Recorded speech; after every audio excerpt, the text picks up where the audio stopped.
The views and comments expressed on the following radio program by its hosts and their guests do not necessarily reflect the views of rmconair.com or its affiliates. Listener discretion is advised.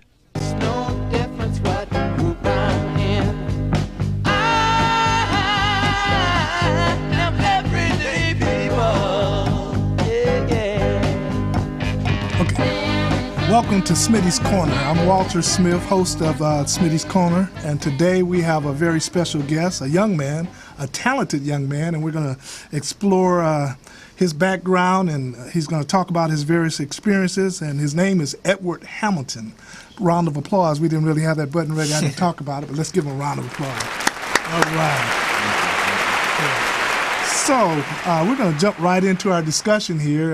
Usually I start out exploring the background, and with this show, we're going to have viewers watching this video from time to time, and you're going to be providing some insight for other young people, some that may be interested in music or, you know, just direction, period. So express yourself, and let's have a good time. All right. So tell me a little bit about your background. Well, as far as music goes, my background really came from my grandfather. Okay. He played trombone in various big bands. Okay. And a lot of classical stuff. Okay. So he had a wide range of music. Yes. That he would turn me on to, and I would end up listening to it and liking it all. Okay. By what age were you at that time? Do you recall? Oh, very young. Because I started playing guitar at around 4. Wow. So up until then. Yeah. You know, it's interesting. I saw that on your bio here that you started at 4, and I was looking at a bit on Larry Graham. He started at 4 years old, too. You know who Larry Graham is? Yeah. Yeah. He started with his mother, apparently. He kept mentioning his mother in that piece that I saw. But at 4 years old. Yeah. Okay. It took quite a bit of focus, but yeah, I think because it was my talent, I just liked it, and I took to it. So it took time, but it was fun. Okay, so what was the first instrument that you recall picking up? Was it the guitar, or? I actually had a ukulele first. Okay, a ukulele. Yeah, I didn't really know how to play it. Yes. But I had a ukulele first, and that was just strumming aimlessly. Right. But yeah, that's where I really started. Okay. And then that was when I was around 3, and then the next year my mom bought me a guitar. Okay. A little junior guitar. Yes. And, acoustic or? It was an acoustic. Okay. It was acoustic nylon string acoustic guitar. Yeah. And I started playing that, and I started lessons, learn, little songs, Mary Had a Little Lamb and stuff. Okay. Yeah. And from there it just kept going. Okay. In terms of the type music that you enjoy playing, where does that go? I saw you doing some jazz bit, and we're going to feature that video later on in the show. What are your styles that you enjoy, and what musician do you enjoy? Musicians, I should make that plural. Huh? You know, in the world we're going to lock down just one musician. Huh? Yeah, and music is kind of broad. I don't know which one I like more. Yeah. It just depends what I feel at the moment. Jazz is it really works the mind. Okay. So what you're expressing is basically what's exactly on your mind, because you have to use so much of your mind and so much energy to really follow it. Right. And understand it, and then play it, and then make people like it. Yes. So that for jazz, that's why I like it, because I can convey what I'm thinking. Right. Before jazz, I played a lot of rock. I was actually in a school. This is called School of Rock. Yes. And we played at the Troubadour and the Mint. Is that Hamilton High School? Or? No. It was a separate little program that I did over the summer. All right. And so I played with them.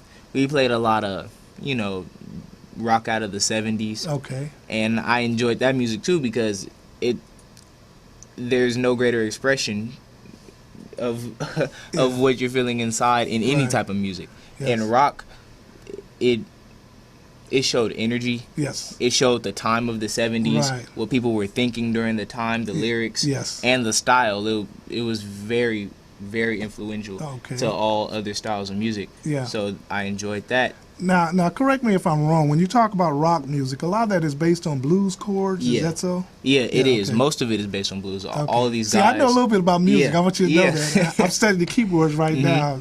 Suspended second, suspended fourth, learning the scales and all that kind of stuff. So it is based on blues. Yeah. Blues is really the basis of everything, really. Yes. Okay. If you date back to musicians being expressive and expressive, because I can't find the other word. That's a beautiful word right there. Yeah. It started with blues. Yes. Then rock came and they kind of distorted the sound. Right. And then that was rock. Then jazz put their own twist on blues. Yes. They added chords, like you said, the suspended seconds and the fourths and the diminished and the half diminished. Right. And then they made it a lot more interesting. Yes. Because in rock, you get a certain scale and you're kind of done. Yes. You've peaked. Yeah. But in jazz, you can never peak. Improvisation. It's just, it goes on and on and on, and you never stop learning. Right. You ever. That's a tremendous task ahead of you, but that's a good thing. Yeah. Yeah. And I accept the task. And it works the mind. Yes, it does. Yeah. At school, where I am now, I'm actually in a jazz band, a big band. Okay. And they cut down to combo bands, too.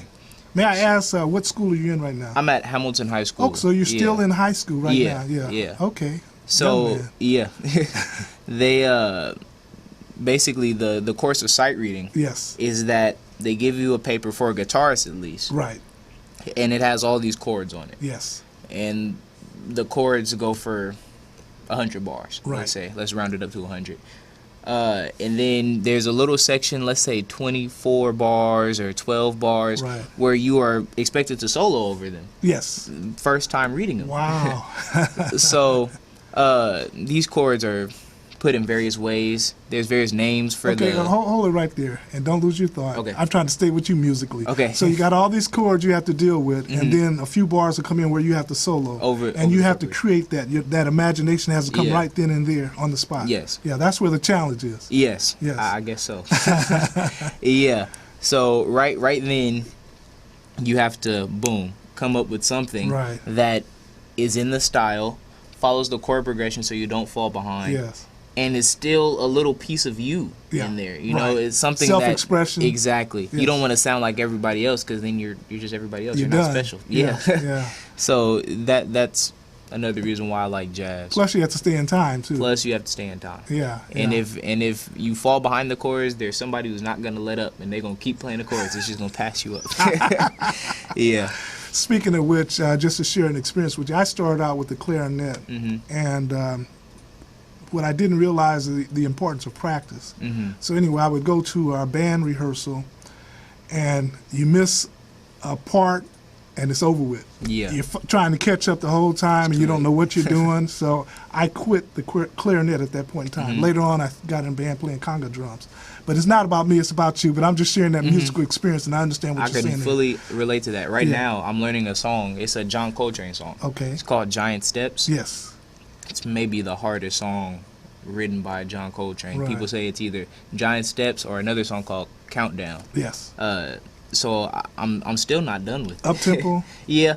It's pretty up tempo, over 120, around a 180 beats per minute range, and so in learning that song, I try to break down each section of chords, because that's the way the song is really written. It's in giant steps. Literally, it's one step of these 3 chords. Right. Then you have a next step in a totally different key of the next 3 chords. Right. Then the next and the next and the next, and then you come back around to the beginning. Okay. So, as you said, if you miss something, it'll pass you up.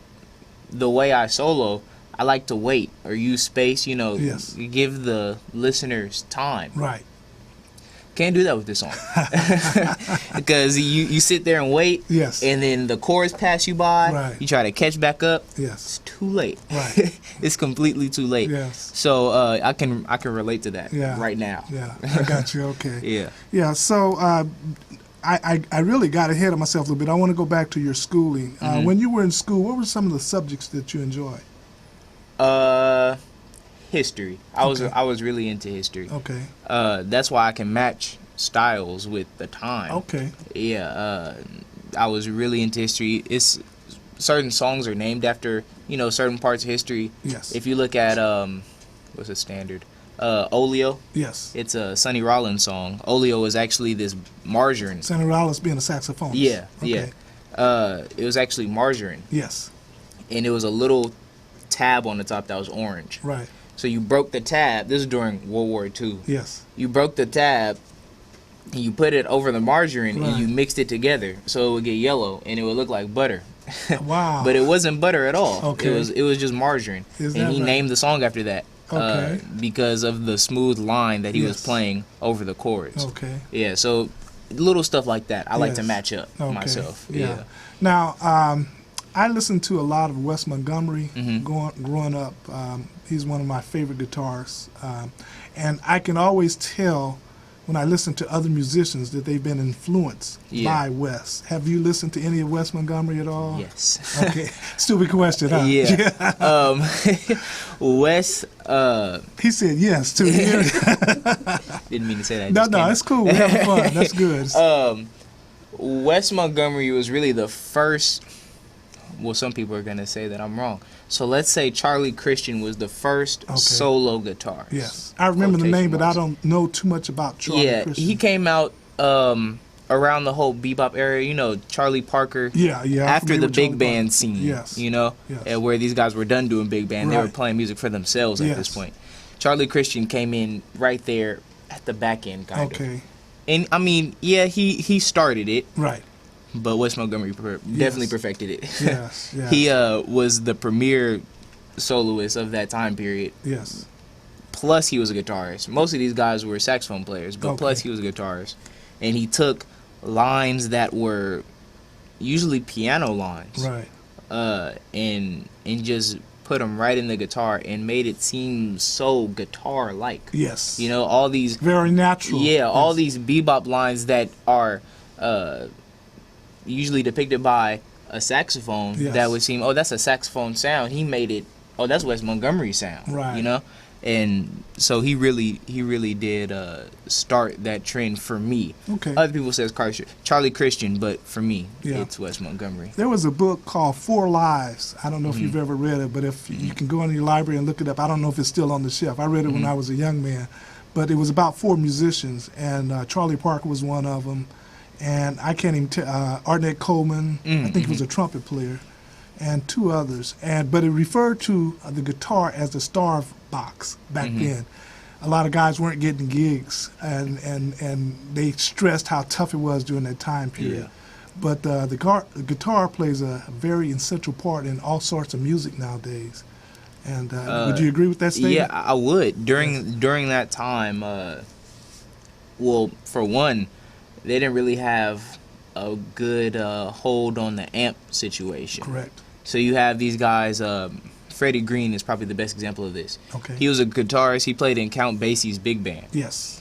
And he had to play acoustically. He had a big body guitar like I have over there. Okay. And he had no choice but to play acoustically. Yes. He would play with this really thick pick and really thick strings. Okay. And just chunk. They call it chunking because of him. Okay. And that's because that's the sound he would make. Actually, he was known for not playing the same chord more than twice. Wow. Yeah.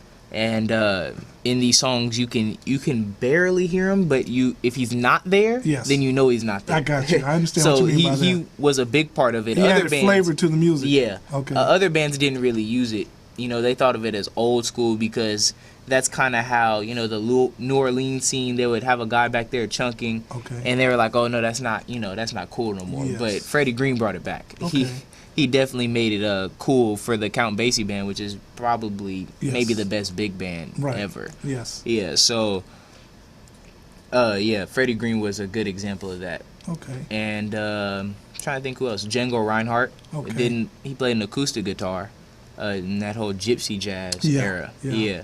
And he had to play the same way, chunking. And his solos had to be really loud. He played with a long, thick pick. Yes.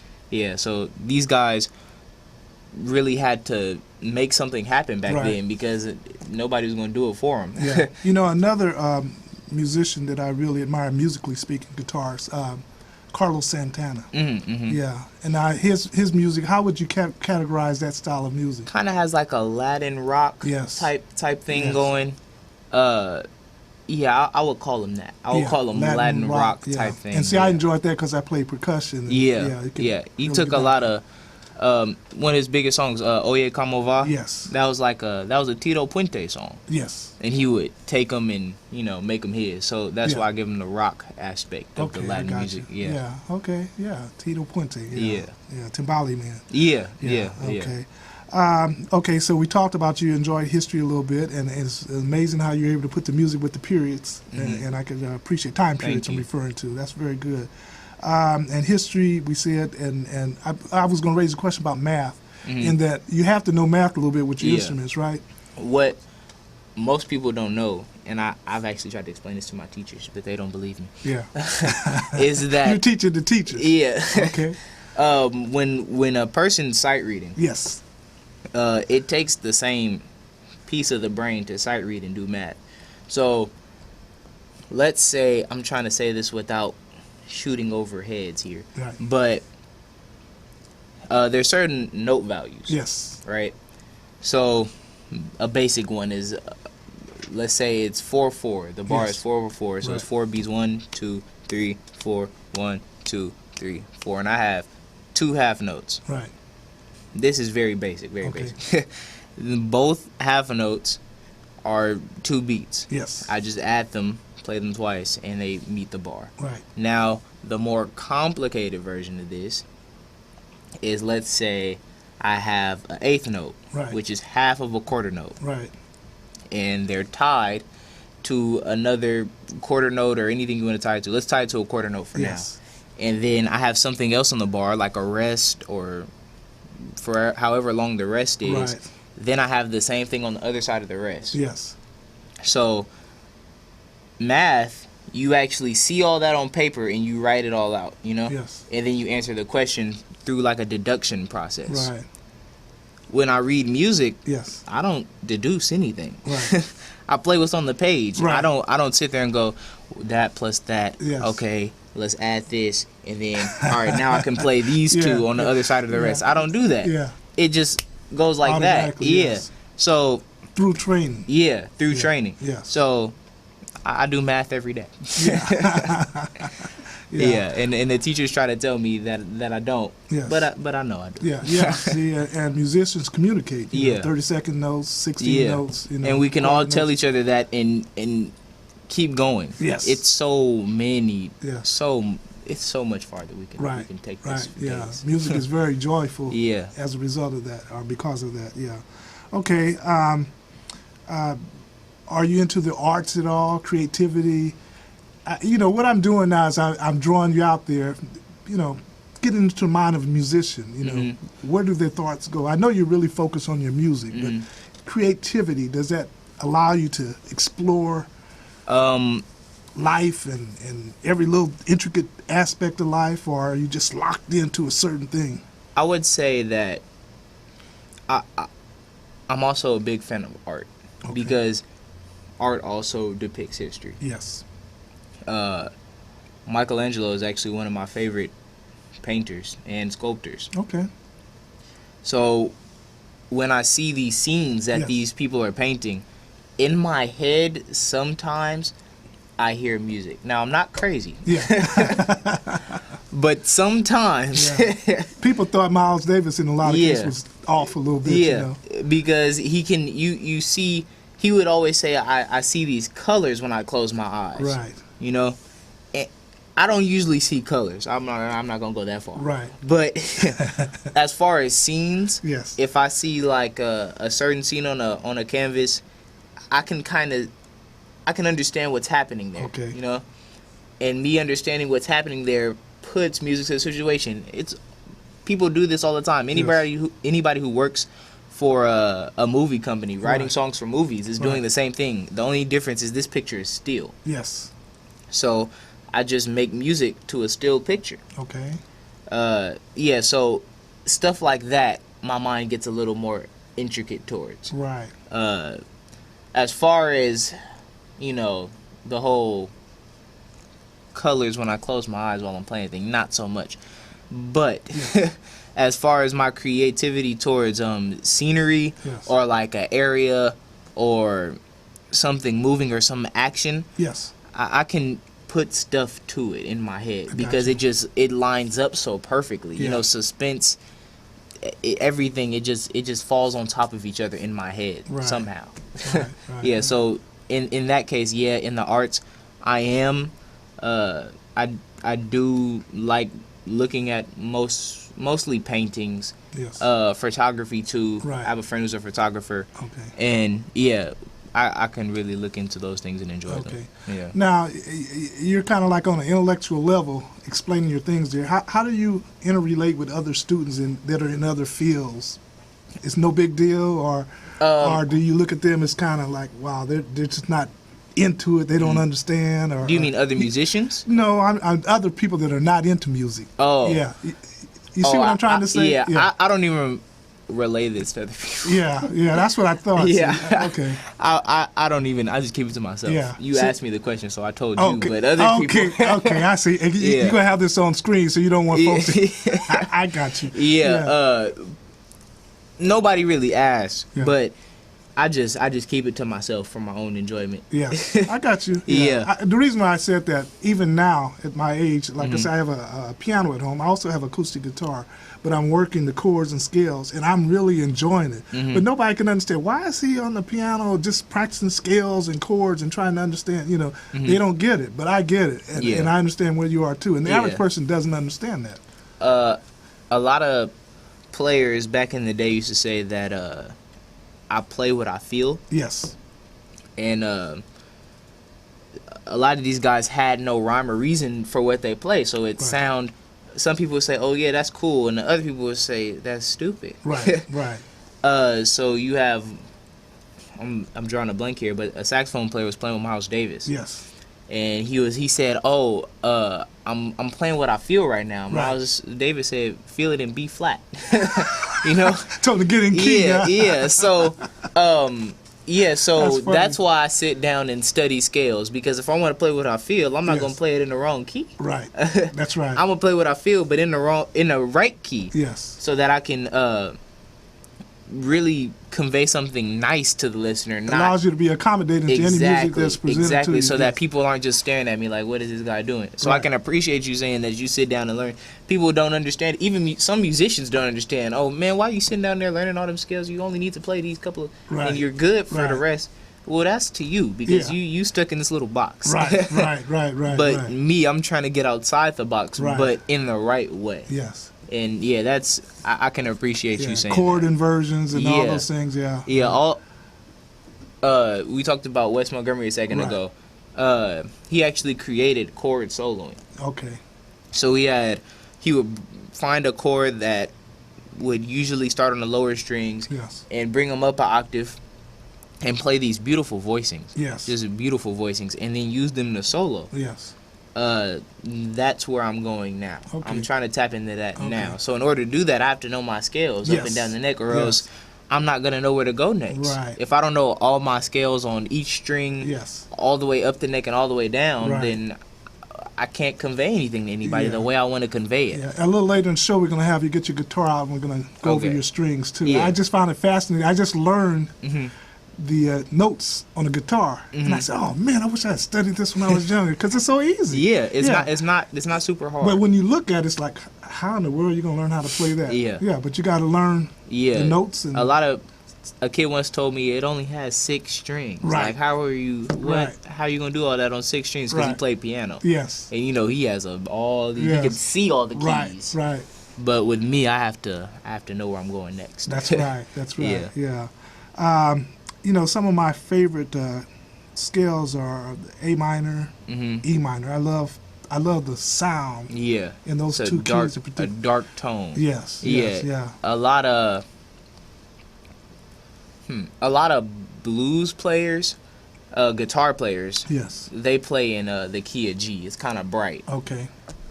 C is bright too, wouldn't you? C is pretty bright. And then E and A is kind of where rock players reside. Because for guitar, at least, you have a lot of options. It's an open string. It can ring. Right. You have all this stuff with. I still think I'm shooting over people's head, but it's this thing you can do with the harmonics. Yes. I'll demonstrate it later, okay. so it is cohesive. But yeah, you have these things with harmonics where you can only do it really in the key of E freely. Okay. You know, you can do it a lot more in the key of E. So yeah, rock players like to be right there, or A, because A is, you can do some little E stuff in A. I'll show that too. Okay, now is guitar referred to as an A instrument? You know what I'm trying to say? Yeah. Well, I see, like a saxophone where there's a B flat instrument. Right. Exactly. No, guitar is actually in what we would call concert pitch. Okay. So it's based off of a piano. Okay. So yeah, there is no A guitar or B guitar, okay. or B flat guitar. Right. It's just what okay. it is, because it's based off the piano. So you can sit with the keyboardist and they'll go over the scale for you, or note by note. Exactly. Make and sure I don't have to tune. transpose or move anything up or down. That's it's wonderful. It's right there. Yeah. Okay. Okay. Good. Okay. So we talked a little bit about your background, some of the subject matters you enjoyed in school, art, history, etc. How do students, for nowadays, say a kid's getting ready to go to junior high school, how do they get started in the music programs? Most kids I know, yes, they usually have a father. Their father plays something. Okay. A person. Most of the people in my band now, who I'm playing with now, are their family members. Okay. Play something. Yes. Sing, bass, something. Okay. So yeah, most of the people I know, somebody influenced them, or they just started in middle school just playing around. Okay. And you go somewhere and somebody's like, "Hey, you're actually good," and you're like, "Oh, I'm actually good." Right. And then they get started from there. Excuse me. Yeah, that's how most kids really get into it. Okay. It's not a lot of us. Yes. Kids who play instruments, or there's usually kids who play like guitar and saxophone because it's in the front, right, and and drums because it's loud, is right there in the front. Yes. But yeah, that's how most kids get started now. Is somebody tells them, "Oh, you can actually do this," and then they move forward along those lines. In the city schools now, a lot of the music programs are they still viable, or are they canceling most of them? Or? A lot of them are cut. Yes. Yeah, a lot of them are cut. Right. Hamilton stays above water because it's a music program. The school is actually separated. Okay. So you have like business interactive technology, which is one section.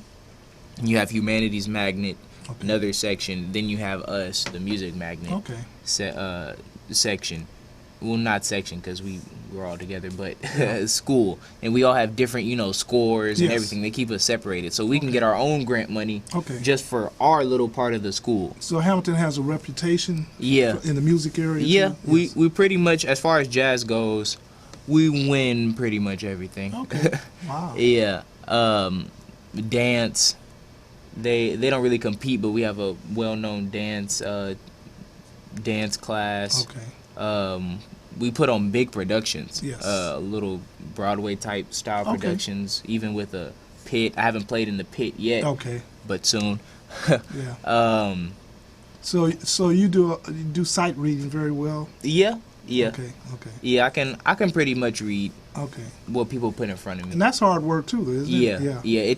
It took a while for me when I first came to Hamilton. Yes. I could do it, yes, but it would take more time. Yeah. But now I've gotten used to it. I practiced it, and now if the chords are there, I play it like I know the song because it's just I don't have to think about my hands anymore. Well, this is what I always wondered. Because I would be intimidated to have to sight read and play an instrument. Going back to what I told you, you miss a part, then everybody's gone. You're still trying to fumble around. So once you've played through the pieces a few times, the sight reading is not as important anymore, or what? Because you have the feel of the music, or do you still have to be structured and disciplined? You understand what I'm trying to ask? Yeah, big band charts. It's almost like you're playing Bach. Okay. Because you have a score. Yes. the person teaching you has a score. So if you do something off of the score, then somebody's gonna say, hey, that's wrong. Piece off. You're throwing the whole. Yeah, it's not like you're playing in a combo where you can say, oh, I'm gonna try this, right, and then somebody will react off of it, right, and be like, oh yeah, that's cool. We can add that. I like that. Right. But with a big band, you might be able to throw in your own little voicings. Yes. But if you do something that's just too far out, it's just like it's too. You're out of the texture now. Yeah. They're like, who's that guy? Yeah, you're out the texture at that point. Okay. So, yeah, with big band, it's kind of hard to do. All right. Yeah. So, going through your school programs, at what point does a young person reach a point where they say, "Oh, I can play professionally now," or do you need to go to another level, of schooling, or which is always training and learning? I understand that, but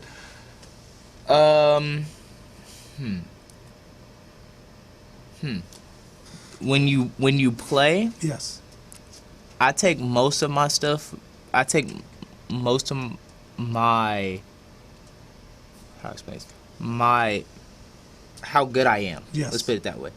I can tell how good I am when I hear myself play it back to me, because in the moment, I don't really hear myself. Right. I just kind of play. I understand that. Yeah, I don't really understand Right. sometimes what's playing. Right. I understand, but I'm not listening to exactly what's coming out of my guitar. That's not the purpose when you're playing right then. Yeah, my purpose then is to give these people the message. Put it in their laps. Okay. So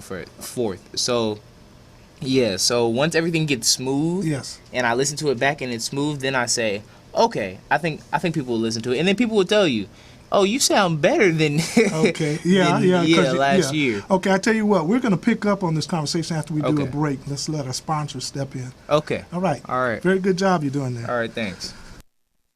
Are you a diabetic? Need some energy?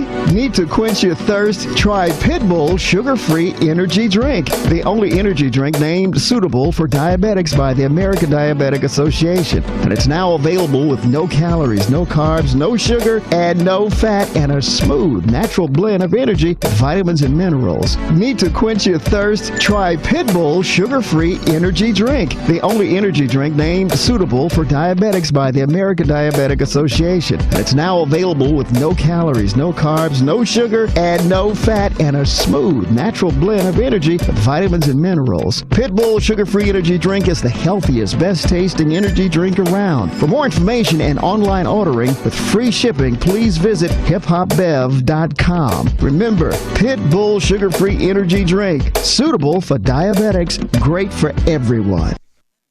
Here we're talking to our guest here, Edward Hamilton. He's a musician. He plays guitar, and we were just talking about. Do you remember what we were talking about? Yeah. We were. Do I? Yeah, we were. We were talking about how does a young player figure out from schooling that he can move forward and play professionally and play with other people. Right. Yeah. So, I think I left off at the point where you smooth out your lines. Yes. You start. When you're not so good, stuff is a little rigid. You can tell. Right. You know, there's a professional sound, and there's kind of a iffy sound. And that's the importance of recording music and then listening to it so you can improve. When you listen to yourself back, there's mistakes out in the hall that you don't hear on stage because it's muffled by everybody else playing behind you and then you really don't get a good sense just going, oh, I played that gig well from the stage. The beauty of that, though, is you'll have laymen, I'm going to use that expression, in the audience. They don't realize the mistake you made. Yeah, they don't. So if you're still playing, they don't realize, but you and other musicians will know something's up there. The scariest thing to do is the jazz band at Hamilton, we go to competition. Yes. And everybody there is Top critiquing notch. You basically. Okay, yeah. It's somebody in your level or above your level, and then you have somebody who's actually grading you, not just the band. They grade the band, but then you come out for a solo, and they sit there and do this. Yeah. And, you know, they sit down and just watch you alone. Right. And that is by far the scariest thing ever. Are you in the zone at that point in time, though, when you really know your stuff? Yeah, I know it. but still. Right. Okay. I'm ready, and I know I don't usually know what I'm gonna do. I try to go to stuff 90%. Yeah. If I'm 100%, right. then I'm just like, oh, let me breeze through this. Then yes. I don't give people anything. Yeah. If I'm 90%, then I kind of know the songs. Yes. Then I have to focus more. Right. Yeah. That reminds me, the book I told you about, Four Lives, Mm-hmm. and I was talking about the saxophonist. What was his name? You said Arnett Cole? No. Charlie Parker. Charlie Parker. Mm-hmm. Yeah. It was either him or Miles Davis. Mm-hmm. They were having, they do in New York, they would have Mm-hmm. jam sessions. Yeah. And he experienced this little fear for the moment. And his sidekick said, "You're Charlie Parker, man. Get up there and play." Yeah. And he stepped out of it, Mm-hmm. and he got down, But that fear can come over you for a moment. Would you say? Yeah. Stage fright, or what is it? Yeah. It can. Honestly, my problem Yes. part of playing is right before. Yes. Like up until maybe 5 minutes before, I'm okay. Right. I'm cool. Everybody's Right. like, "Oh, you're so calm." Cool. Right. But the next 5 minutes Yeah. before the show, I'm just silent. Right. It's Right. nothing comes out of my Yes. mouth. Yes. Cause that's the point right there where I'm like, "Oh snap! I'm really playing in front of people." Oh no. Yeah. That's the perfectionist in you, though. You want to do a good job. Yeah, it kind of is. And then put when on a great performance. Yeah, when I step on stage, then I think that's where I can kind of fly, because at that point I'm not. Okay, that's going to be a good cue for us when you step on stage. First, let's put up the picture of him as a musician. Here we go. So that's Edward Hamilton, folks. You kind of look like Usher to me right there with that haircut there. Yeah. I don't know if anyone had ever told you that. And also, we have a video clip of you. Yeah, tell us a little bit about the clip before we air it. What was the situation there? Okay, we were playing at home. Okay. And the song is Waiting on the World to Change. It's a complete instrumental. Okay. Most of the songs we do are covers, but we Yes. do them instrumentally because we don't have a singer right now. Okay. But coming soon we'll have So a that's singer. your group? Yeah, Okay. Connect. Connect, Okay. is my Connect is the group. name of the group? Yeah. Is it your group or is it? No, I came later. Okay, I got actually, you. they were already a group Established. Yeah, yes. and then the drummer goes to my school. He's in my jazz band. Okay. And he Excuse me. it's okay. And he said, "Hey, come play." They already had a Yes. guitarist. Okay. And just come play some rhythm stuff or maybe play bass. Yes. Then I played, and they were like, "Oh no, you're gonna play guitar." Okay. You're So not you do playing play the bass also? Yeah, I can play the bass. Okay, Yeah, I okay. can. Okay. So yeah, they had me start playing guitar more, Okay. and yeah, they added me. Okay. Well, let's listen in to Connect. Okay. All right.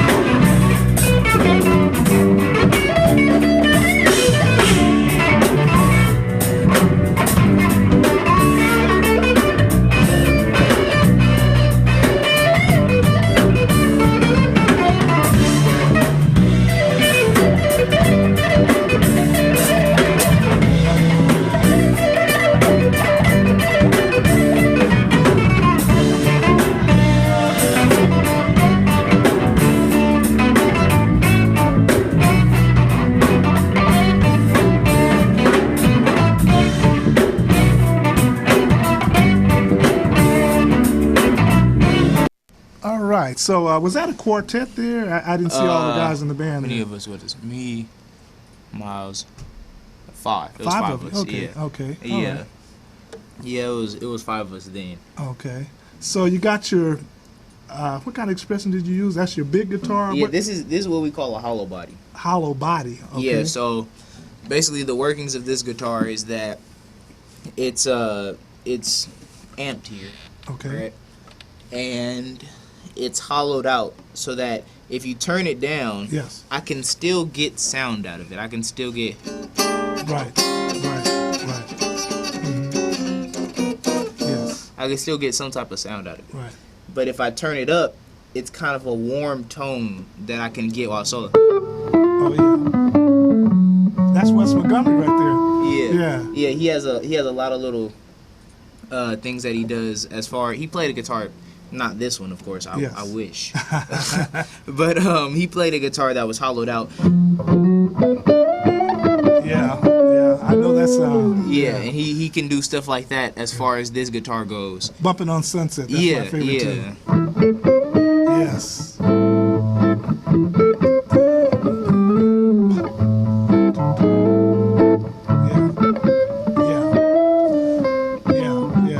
would go on in solo for however long he wanted to on that octave thing. So you got quite a few songs in your repertoire. Yeah, okay. yeah, I know a couple. Yeah. Okay, tell us more about your instrument there. So yeah, it's hollowed out. There's a rosewood neck. Okay. And I personally like the rosewood because some guys play these guitars and usually not a hollow body. They don't really come with maple necks. But when there is a maple neck, they have a coating over the neck. Okay. So I can't feel. This might seem a little weird, but I can't feel the wood under my hand. You're getting technical now. Yeah, I can't feel the wood under my finger. That's important to you? To me. Yes. Some guys are just like, a neck is a neck. Right. You know, and I'll give maple one thing. It has a brighter sound. Okay. It does. It has a higher timbre. Okay. But I just can't touch plastic under my finger. That's basically what it feels like to me. It feels like I'm touching kind of like a plasticky glass type thing, and I never really liked it. Okay. So I always have a rosewood neck. I always want a guitar with a rosewood neck. Okay. So we got 6 strings there, right? 6 strings. Go over the basics in terms of the notes. Okay, so strings. The lowest string is E. And that's the top string there. Yeah. A is the next one. Right. D, G, B, and back to E. Back to E. Yeah. Now, all of those are open. Yeah. Open notes. Yeah. Yes. Okay. So, putting down one fret would be just going up a half step. Yes. So, all these little frets, half steps. 1 half step, 2 half step, 3, 4, 5, 6, 7, so on and E, so on. F sharp. Yes. G sharp, and all the way up the alphabet. And then a pattern at some point repeats itself. Yeah. G sharp, A. In A, you're going to go all the way back to E. Right. A sharp, B, wait, my bad. A, B flat, B sharp, C. Yeah, B, C is a half step exactly. there, so yeah. And then you just keep going up until you get back to the E. Yeah, right, I know that right there. Okay, yeah, so that's beautiful. So right there, a person on the piano can walk with you down scale. Exactly. Yeah. And that's why I say it's so simple when you get into it. Yeah. But if you're not into it, if you're looking at me play all this, you're thinking, well, what notes is he playing? Right. Yeah. Right. So I can see how from the outside looking in, it can be a little confusing. Yeah, very good. Well, any more you want to tell us about your instrument there? I know you got 2 of them too there. Yeah, that's an acoustic. That's an acoustic over there, yeah. It actually, here, let's switch here. Yeah. Do you enjoy playing thumb or with the pick? Yeah. When I really learned about Wes Montgomery, I noticed his sound was different. I heard him before I saw him. Right. I noticed his sound was warmer. Right. And I was trying to get that sound with a pick. Right. I don't even have a pick now. Right. Yeah. And I was just like, how does he get that sound with a pick? Yes. But he doesn't get that sound with a pick. Right. He actually was double jointed in his right thumb. Right. I'm not. So it takes a lot of practice for me to go up and down. I don't know if the camera can see that. Yeah, it can. Up and down like that. Right. So I did a lot of just sit down, I'll do that. And just practicing that so that I wouldn't sound like I'm trying to be something I can't be. Right. You know? Right. You want it to be natural. I want it to be natural. So now up and down is.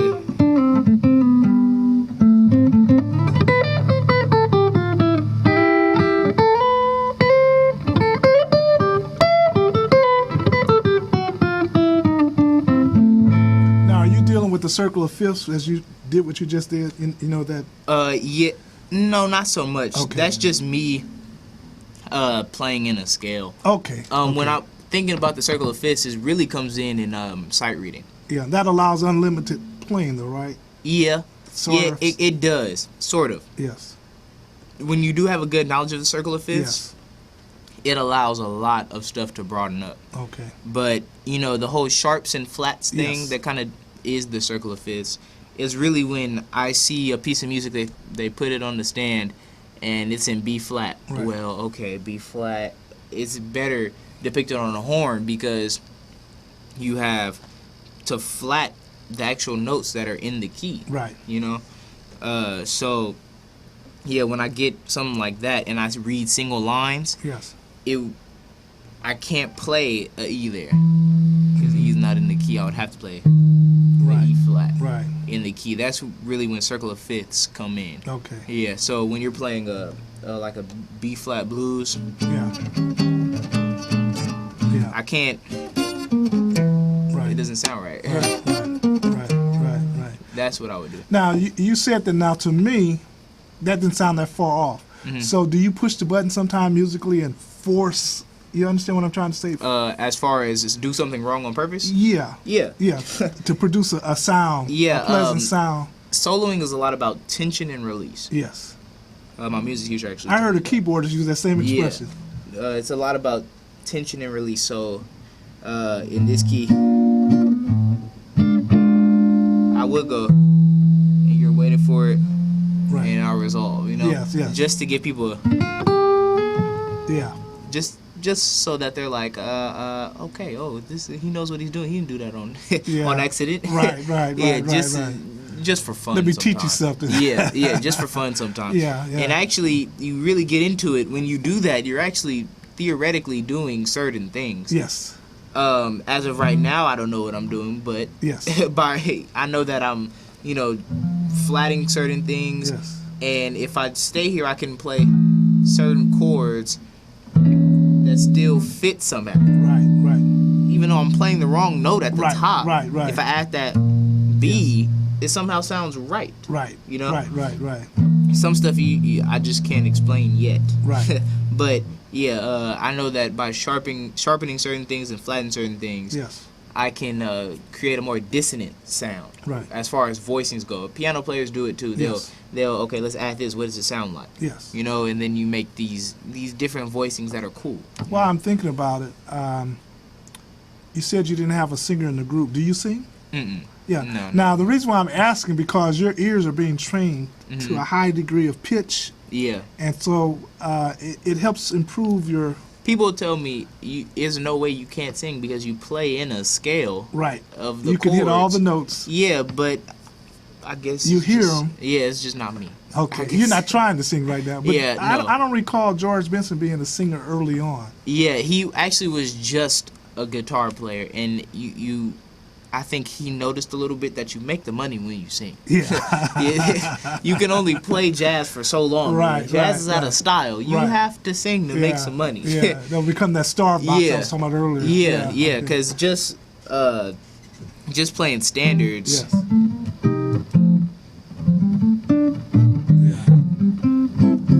I've heard that before. Yeah, it can, that. What was that song? That's Autumn Leaves. Yes. Yeah, a little snippet of Autumn Leaves. Right. Yeah, I heard Sonny Rollins, somebody sent me something playing Autumn Leaves. Yeah, so Autumn Leaves is like everybody knows it. You can call it out in any jam session full of jazzers, and you say Autumn Leaves, and they'll all know. Okay, let's go. What key? All right, come on.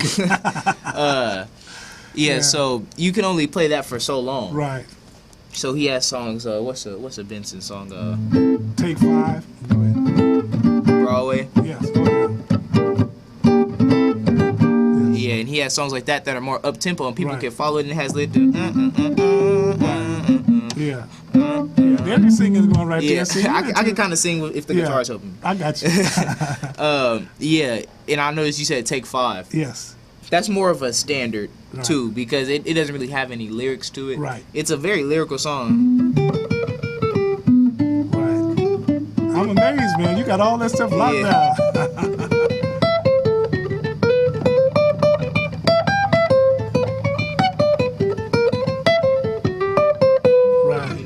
And it's fun. It's more fun. Now, did you get sheet music to learn how to play that, or you just by ear train yourself? Do you recall? I had a teacher, Daryl Darden. Okay. And I would always be stuck, playing. Right. And I was tired of doing that. Right. So I just watched him, and No, okay. And basically it was just trial and error until I got the. Yes. I did it. Okay. You know. Yeah. And then this part, I kind of figured out a little easier because it's running through the scale. Right. And he has to add those little stuff that you might not be able to see, but in this scale, right? Yeah. He kind of does the what's one? That note's not in the scale. Right. But he fits it in there because with the chords passing by, he has to do something. Yeah, and that's what I was talking about chords. earlier. Yeah, you can force and make it work. Yeah, because I don't know what chord is going. What chord is exactly going on through that point. Right. But if he didn't play that, right, then it would just be like, who's the guy's playing in E Yes. for the whole. Come on now, Right. you know this jazz. Yes. Follow some chords. right. Excuse me. Now, another thing I just noticed you were doing, you could play the scale up and down the neck, Yeah. or you can do it the way you just did it. Yeah. Within, what do you call that? Within. It's no real name for it. It's Okay. kind of like a box. Okay. Yeah. So yeah. if it's E, the song's in E, Right. and then you have this chord, Right. right? I could play. This is E, Right. Right. right? That's more like a Phrygian. Right. I think that's a melodic minor scale there. Yes. So Now, when would you use that in a music piece, like a filler or yeah, it's like a solo introduction? thing. It's Okay, a solo thing. You okay. know?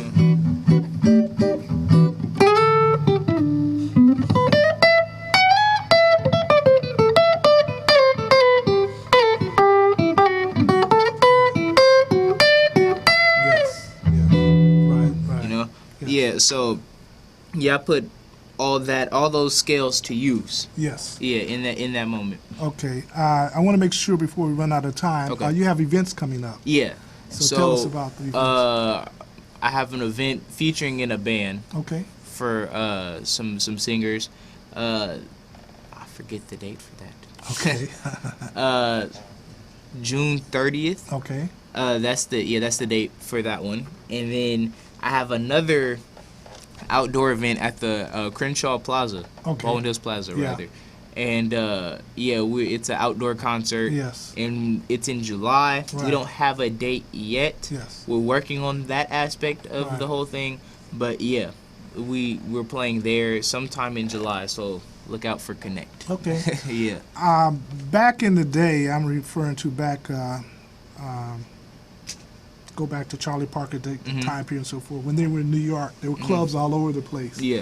So you had a place to go, play and develop your chops and all those Yeah. kind of things. How is it nowadays? And I wouldn't expect you to be going to clubs now. Yeah. But It's a lot of the musicians who know other musicians help out the young dudes. Okay. They Where help do you us catch out. them though? I mean, it's like. I mean, there's little stuff like it's a place over there in Culver City where you can play. Yes. And it's called I think it's called Flight School. Okay. Yeah, I think it is. It's Flight School. Okay. And that's how I can say, well, what do you want to play? Right. Because that's what these guys, they know most songs are in certain keys and Right. have certain progressions, and they'll ask you, what do you want to play? Right. What's next? And they know almost every song. Yeah. I mean, these guys know all. Well, like I was watching, you have the internet now too. Yeah. You can get a lot of Yeah, you information can. off it. Yeah. That was like 6251 or something like that. Yeah, So that's 1625. Yes. Yeah, that's like 1625 is it was Breezin' is a 1625.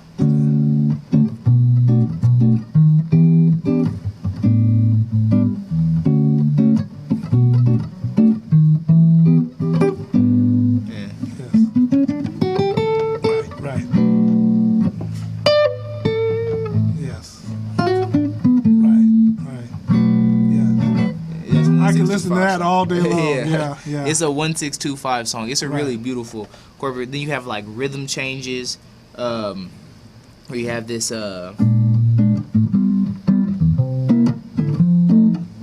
I've got rhythm. It's named after that. It's Yes. named after the actual I've Got Rhythm song. So you have changes like that are almost every song is based on. Take a few minutes and go over your acoustic guitar for us. All right, let's do that. Now that's what I have at home, an acoustic guitar. Yeah, acoustic guitar. Esteban, remember the little $49.99 deal they had? Oh yeah, yeah. Yeah. this one, I was about to play a gig, and my mom said, "Okay, here is $100. Yes. Go buy a guitar." All right. Yeah. Go, Mom. Yeah. Let's handle some. It was sitting on the wall there. I'll try to be as quick as possible. Yeah. So what I'm doing here is actually these strings loosen over time. Right. So if they're sitting up on the wall, right. You know, everything kind of gets. Yeah. So things kind of get out of whack. So here we have rosewood. Right. Just a big sound hole in these big slabs of wood. Yes. And then they just glue it all together and slide this neck in. Right. And it's an acoustic guitar. Yeah, you can get some beautiful sounds. Yeah, you can. My mom doesn't like this sound, but you hear that? Yeah. A lot of people say it sounds like waterfalls. You know, and that's actually music right there. Yeah. If you accept the concept of noise. Exactly. Yeah. A lot of, say, John Mayer, he plays a lot of acoustic because it's really no better crisp.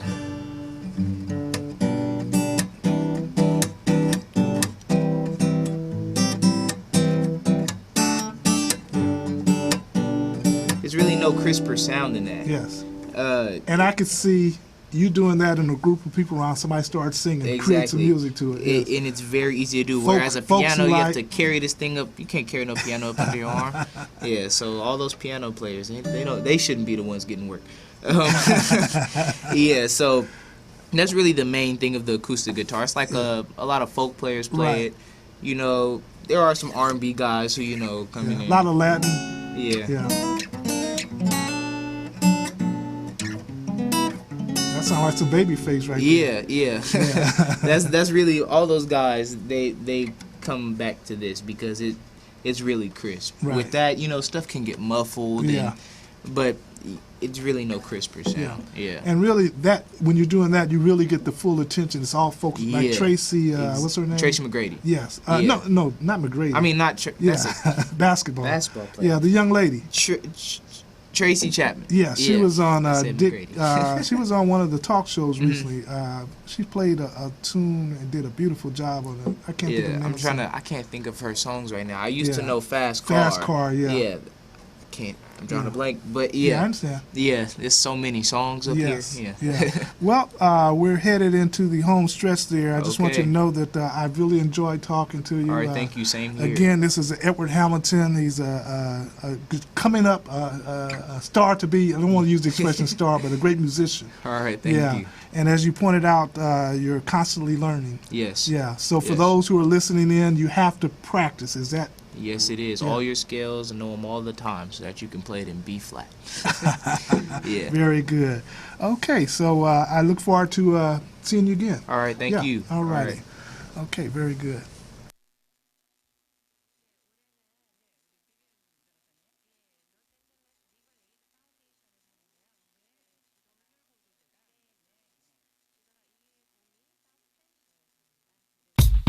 What's your style? Curly, straight, wavy, or maybe you like it natural. Introducing Secret Styling Hair Care Products by Smith Products Company, LLC. A complete line of hair moisturizers, shampoos, conditioners, and an assortment of other hair styling aids formulated for today's fashion-conscious consumer. Enhance your style. Get the secret.